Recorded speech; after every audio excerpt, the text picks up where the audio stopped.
I'm very angry as a Jew, as a French citizen now, because this anti-Semitism growing in France, with anti-Semitic attacks going from graffitis on buildings to now trying to burn synagogues, is a symbol of a message of hate against Jews. It's a way to say to Jews of France that we have no future here. We'll not accept that, never.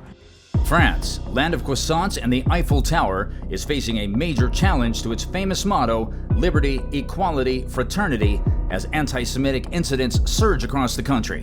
In August 2024, the tranquil coast town of Grande Motte became the site of a troubling event. An explosion at a synagogue parking lot injured a police officer and left worshippers inside fearing for their lives. Following a manhunt that ended in a confrontation, authorities apprehended the suspect. Prime Minister Gabriel Attal, visiting the site, described the incident as a narrowly avoided absolute tragedy. This event, however, is not isolated. France has Europe's largest Jewish population, and they're feeling the heat. Synagogues are beefing up security, and Jewish schools have armed guards. It's giving some serious World War II flashbacks when thousands of French Jews were sent to Nazi camps.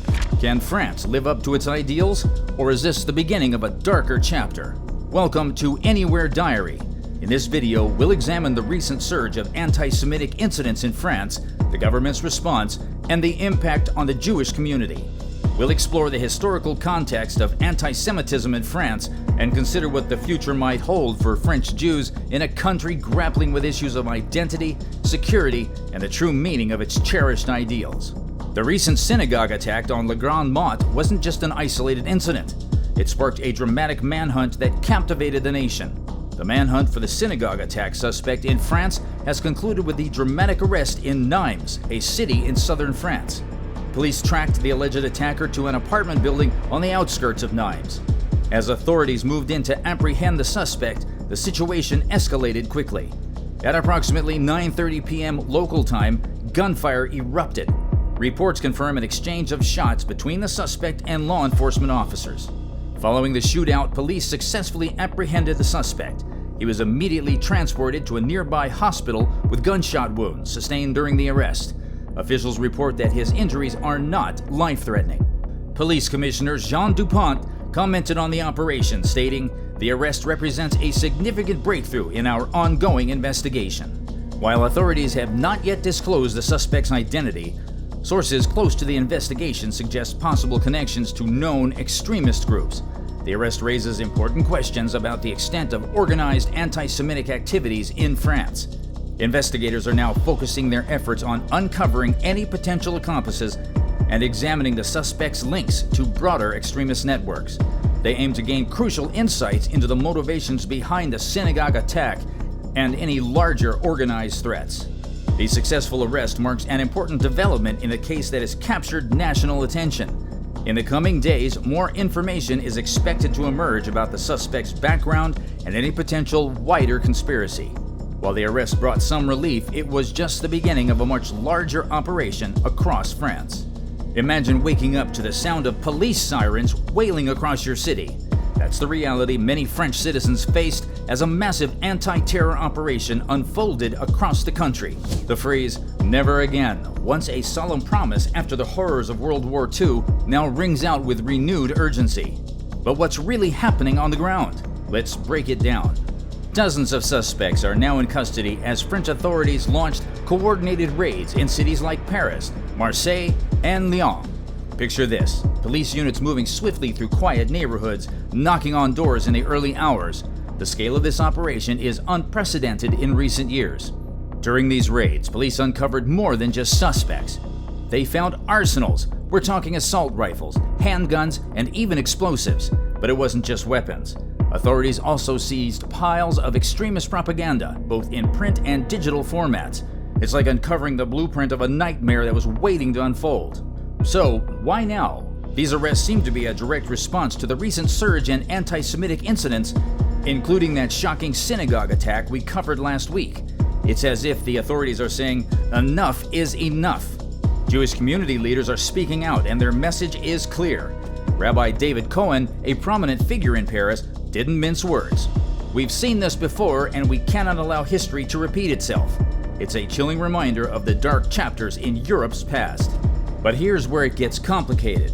While some are applauding the government's swift action, others are raising red flags about civil liberties. Are we witnessing necessary preventative measures or a dangerous overreach of state power? Interior Minister Marie Dubois defended the operation, stating, "We will not wait for another tragedy to act." It's a bold stance, but it begs the question, at what point does security trump individual freedoms? How do you protect a country without compromising its values? Can France find a middle ground between security and liberty? One thing's for sure, these arrests aren't just about law enforcement. They're forcing France to look in the mirror and ask some hard questions about its identity, its values, and its future. As this story unfolds, we're not just watching a police operation, we're witnessing a nation trying to define itself in the face of fear and uncertainty. Stay tuned as we continue to follow this developing story.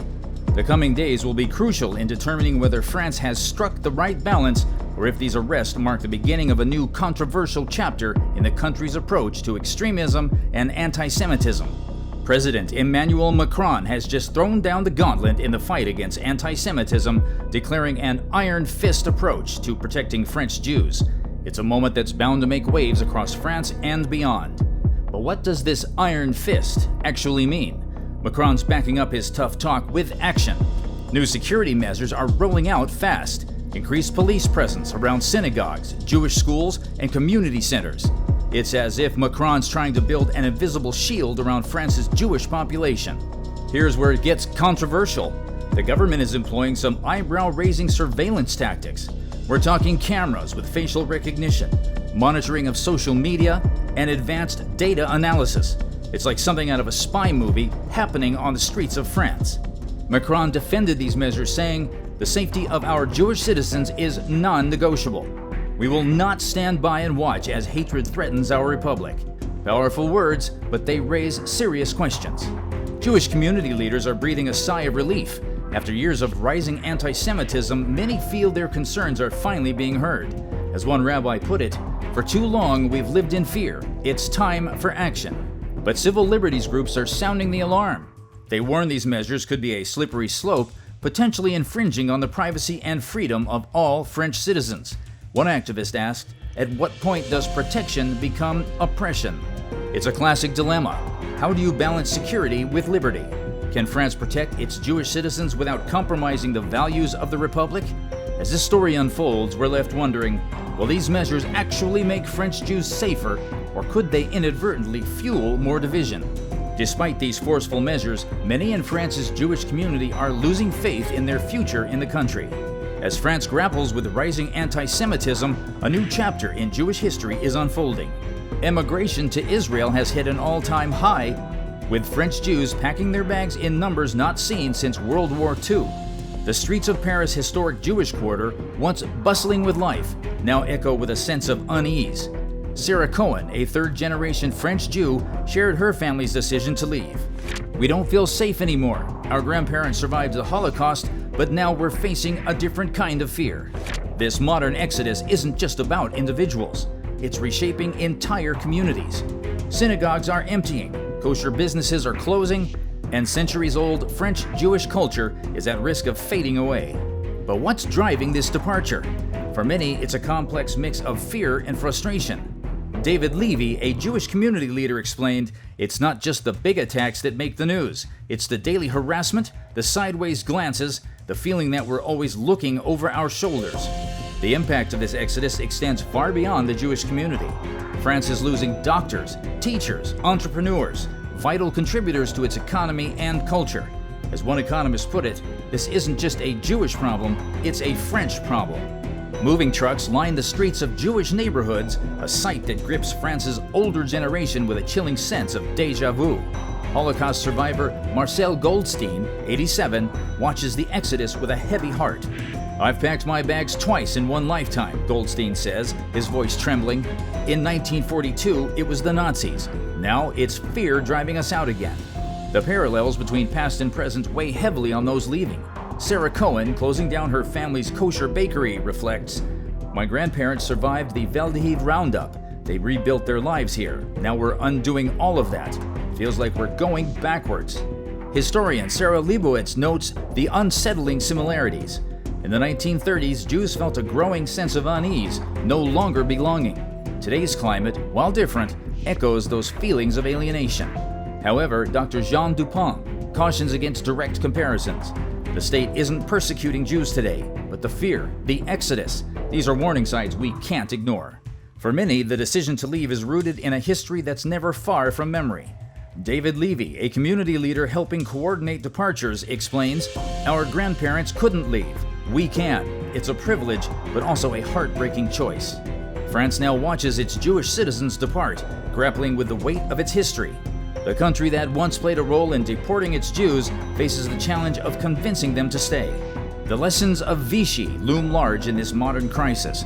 Can the nation that once betrayed its Jewish population now become its steadfast protector? The answer will determine whether the shadows of the past continue to shape France's future. While French Jews pack their bags, politicians wage a war of words. The exodus has ignited a fierce debate across the political spectrum, with unexpected alliances forming in the heat of the moment. Some members of the Jewish community now find themselves aligned with the far right. David Levy, a Jewish shop owner preparing to leave Paris, explains, "They're the only ones who seem to take our security seriously." The far right's promises of tougher action against what they call Islamist separatism resonate with those who feel abandoned by mainstream parties. On the other side, the left faces accusations of anti-Semitism masked as criticism of Israel. Sarah Cohen, a left-wing activist, argues, "We can oppose Israeli policies without being anti-Semitic, but it's a difficult conversation, and some are definitely crossing the line." Caught in the crossfire, centrists struggle to find solid ground. They've increased security around synagogues and Jewish schools, but many in the community see these as band-aid solutions to a gaping wound.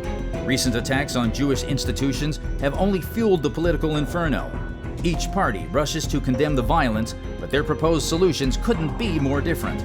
The far right calls for deportations and stricter borders. The left pushes for social programs and integration efforts. And the Jews of France? They're left wondering if anyone truly has their interests at heart. As moving trucks line up outside synagogues, the political debate rages on, seemingly disconnected from the reality on the ground. With elections looming, every word, every policy proposal becomes ammunition in this heated battle. The Jewish question now stands at the center of France's political future, a litmus test for the nation's values of liberty, equality, and fraternity. The Jewish exodus from France sends shockwaves across the continent. European capitals now grapple with a surge in anti-Semitic incidents mirroring the French crisis. Germany faces increased threats to synagogues. Rabbi Goldstein in Berlin reports, "We've seen swastikas painted on our doors. It's like history repeating itself." Belgian authorities have ramped up security around Jewish schools after a series of vandalism attacks. The United Kingdom isn't immune either. London's Jewish community speaks of a growing unease. Sarah Bloom, a Jewish shopkeeper in Golders Green, says, "We hear the same fears from our French cousins. It's hard not to worry we're next." European Union officials in Brussels scramble to coordinate a response. Emergency meetings have been called, but consensus remains elusive. One EU diplomat, speaking anonymously, admits, "We're struggling to find a unified approach. Each country faces unique challenges." The global Jewish community rallies in support. From New York to Tel Aviv, demonstrations of solidarity with European Jews fill the streets. In Israel, the government prepares for a potential wave of European immigration. American Jewish organizations pressure their governments to act.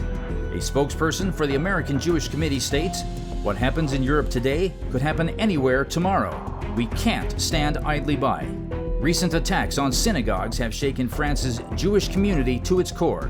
In one horrifying incident, a man draped in a Palestinian flag set fire to a synagogue in southern France, injuring a police officer and damaging the building. Sarah Levy, a Jewish community leader in Paris, expresses the community's dilemma. "We want to feel safe, but we don't want to live in fortresses. Our synagogues shouldn't look like military installations." The government's response has been swift. President Macron has vowed to combat what he terms Islamist separatism, announcing increased police protection for synagogues, Jewish schools, and shops across France. Amidst the tension, interfaith initiatives emerge as beacons of hope. In Marseille, a joint Muslim-Jewish youth program has gained traction. Rashid Benzine, the program's Muslim co-founder, shares, "We're breaking down walls of misunderstanding, one conversation at a time. Young French Jews are speaking out, refusing to be driven from their homeland." Emma Cohen, a 22-year-old student in Lyon, declares, "This is our country too. We won't be cowed by fear or hatred." Her sentiment echoes through social media campaigns and street demonstrations. Young Jewish activists demand both security and inclusivity, refusing to choose between their Jewish and French identities. The path forward remains unclear. With anti-Semitic acts in France nearly tripling in the past year, the Jewish community faces an uncertain future. Yet their resilience shines through. As Rabbi David Sarfati of the Grand Synagogue of Paris notes, "Our community has survived centuries of challenges. We'll overcome this one too, but not alone. We need all of France to stand with us."